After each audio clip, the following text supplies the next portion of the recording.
ನಮಸ್ಕಾರ ಎಲ್ಲರಿಗೂ ವಿನ್ರೆಸ್ ಯೂಟ್ಯೂಬ್ ಚಾನೆಲ್ಗೆ ಸ್ವಾಗತ. ಹಾಗೆ ನಮ್ಮ ಚಾನೆಲನ್ನು ಸಬ್ಸ್ಕ್ರೈಬ್ ಮಾಡಿಲ್ಲ ಅಂದರೆ ಸಬ್ಸ್ಕ್ರೈಬ್ ಮಾಡಿಕೊಳ್ಳಿ. ಬಿಗ್ ಬಾಸ್ ಸೀಸನ್ 11ರ 8ನೇ ವಾರದ ಇವತ್ತಿನ ಸಂಚಿಕೆಯಲ್ಲಿ ಪ್ರೋಮೋದಲ್ಲಿ ತೋರಿಸಿರುವ ಹಾಗೆ ಈ ವಾರದ ಬಿಗ್ ಬಾಸ್ ಫುಲ್ ಚಿಂದಿಯಾಗಿದೆ ಅಂತ ಹೇಳ್ಬೋದು. ಟಾಸ್ಕ್ನಲ್ಲಿ ನಡೆದ ಪ್ರಕಾರ ಸುರೇಶ್ ಮತ್ತು ರಜತ್ ರವರಿಗೆ ಜಗಳ ಆಗಿತ್ತು. ಇದರ ಪ್ರಕಾರ ಕಳಪೆ ಎಂದು ಕೊಡುವ ಟೈಮ್ನಲ್ಲಿ ರಜತ್ ರವರಿಗೆ ಮನೆಯವರೆಲ್ಲ ಸೇರಿಕೊಂಡು ಕಳಪೆ ಅಂತ ಕೊಟ್ಟಿದ್ದಾರೆ. ಕಳಪೆಯನ್ನ ಕೊಟ್ಟಾಗ ಕಳಪೆ ಯಾಕೆ ಕೊಟ್ಟರು ಅಂತ ರೀಸನ್ ಕೊಡ್ಲೇಬೇಕಾಗುತ್ತೆ ಅಲ್ವಾ.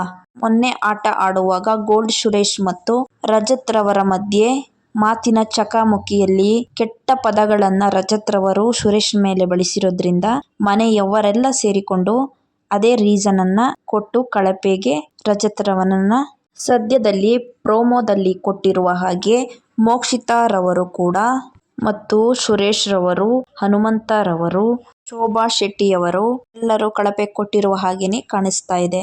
ಇನ್ನು ಶೋಭಾ ಶೆಟ್ಟಿಯವರು ಸ್ವಲ್ಪ ಪದಗಳನ್ನ ಬಳಸಬಾರ್ದಿತ್ತು, ಬಳಸಿರೋದ್ರಿಂದ ನಿಮಗೆ ನಾನು ಕಳಪೆ ಅಂತ ಕೊಡ್ತೀನಿ ಅಂತ ಶೋಭಾ ಶೆಟ್ಟಿಯವರು ಹೇಳ್ತಾರೆ.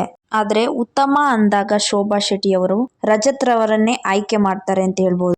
ಆದರೆ ಉಗ್ರಂ ಮಂಜುರವರು ರಜತ್ ರವರಿಗೆ ಹೋಲಿಸಿದ್ರೆ ಉಗ್ರಂ ಮಂಜುರವರು ಸಖತ್ತಾಗಿ ಆಡಿದ್ರು ಅಂತ ಹೇಳ್ಬೋದು. ಅವರು ಟೀಮಲ್ಲಿ ಬಾಯ್ಸ್ ಟೀಮ್ ವಿನ್ ಆಗೋದಕ್ಕೆ, ಗೇಮ್ಗೆ ವಿನ್ ಆಗೋದಕ್ಕೆ ಇವರೇ ರೀಸನ್ ಅಂತ ಬೇಕಾದ್ರೆ ಹೇಳ್ಬೋದು. ಇವರಿಗೆ ಉತ್ತಮ ಕೊಡ್ಬೋದಿತ್ತು, ಆದರೆ ಅವರು ಕೊಡಲಿಲ್ಲ.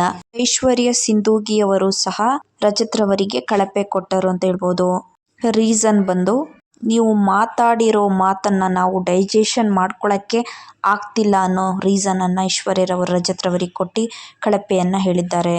ಶಿಶಿರವರು ಮಾತನಾಡುವಾಗ ಕೊಟ್ಟ ರೀಸನ್, ನೀವು ಮಾತನಾಡೋದೇ ಹೀಗೆ ಅಂತ ಹೇಳ್ಬಿಟ್ರಿ, ಪದಗಳನ್ನು ಬಳಸುವುದು ಈ ಮನೆಗೆ ಸೂಕ್ತ ಅಲ್ಲ ಅಂತ ಶಿಶಿರವರು ರಜತ್ ರವರಿಗೆ ಹೇಳಿ ಅವರನ್ನ ಕಳಪೆ ಅಂತ ಹೇಳಿದರು.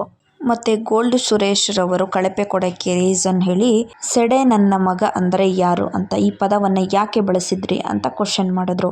ಆದ ಕಾರಣ ಅವರು ಬಳಸಿದ ಕಾರಣ ರಜತ್ ರವರನ್ನ ಕಳಪೆ ಅಂತ ಹೇಳಿದ್ರು. ಪರ್ಸನಲ್ ಆಗಿ ಬಂದಿರುವಂತಹ ಮಾತನ್ನ ತಗೊಳಕ್ಕಾಗಲ್ಲ ಅಂತ ಗೋಲ್ಡ್ ಸುರೇಶ್ ರವರು ಅವರ ರೀಸನ್ ಅನ್ನ ಹೇಳಿದರು. ಅದಕ್ಕೆ ರಜತ್ ರವರು ಸಿಟ್ಟಿಗೊಂಡು, ಹುಡುಗಿರ ಜೊತೆ ಕೈ ಹಿಡ್ಕೊಂಡು ಮಾತಾಡ್ಕೊಂಡು ಓಡಾಡೋದಲ್ಲ ಈ ಬಿಗ್ ಬಾಸ್ ಗೆಲ್ಲುವುದು, ಈ ಸಡೆಗಳನ್ನ ಕಳಿಸ್ಬಿಟ್ಟೆ ನಮ್ಮ ಮನೆಗೆ ಹೋಗೋದು ಅಂತ ರಜತ್ ಅವರು ಹೇಳ್ತಾರೆ. ಹುಟ್ದಾಗಿಂದಲೂ ಹೀಗೆ ಇದ್ದೀನಿ, ಇವಾಗ್ಲೂ ಹೀಗೆ ಇದ್ದೀನಿ, ಇನ್ ಮುಂದೆ ಇದಕ್ಕಿಂತ ತ್ರಿಬಲ್ ಮಾತಾಡ್ತೀನಿ, ತೋರಿಸ್ತೀನಿ, ಇನ್ನು ಮುಂದೆ ಆಟ ಶುರು ಅಂತ ರಜತ್ ರವರು ಸಿಟ್ಟಿನಲ್ಲಿ ಮನೆಯವರಿಗೆಲ್ಲ ಹೇಳ್ತಾರೆ. ಆದರೆ ರಜತ್ ರವರು ಈ ರೀತಿ ಕೆಟ್ಟ ಪದಗಳನ್ನು ಬಳಸಬಾರ್ದಿತ್ತು, ಬಳಸಿದರೆ ಇನ್ನು ಕಿಚ್ಚನ ಪಂಚಾಯಿತಿಯಲ್ಲಿ ನಾಳೆ ಯಾವ ರೀತಿ ಹೇಳ್ತಾರೆ ಅಂತ ನೋಡೋಣ. ವಿಡಿಯೋ ನೋಡಿದ್ದಕ್ಕೆ ಧನ್ಯವಾದಗಳು. ಹಾಗೆ ಸಬ್ಸ್ಕ್ರೈಬ್ ಮಾಡೋದನ್ನ ಮರಿಬೇಡಿ.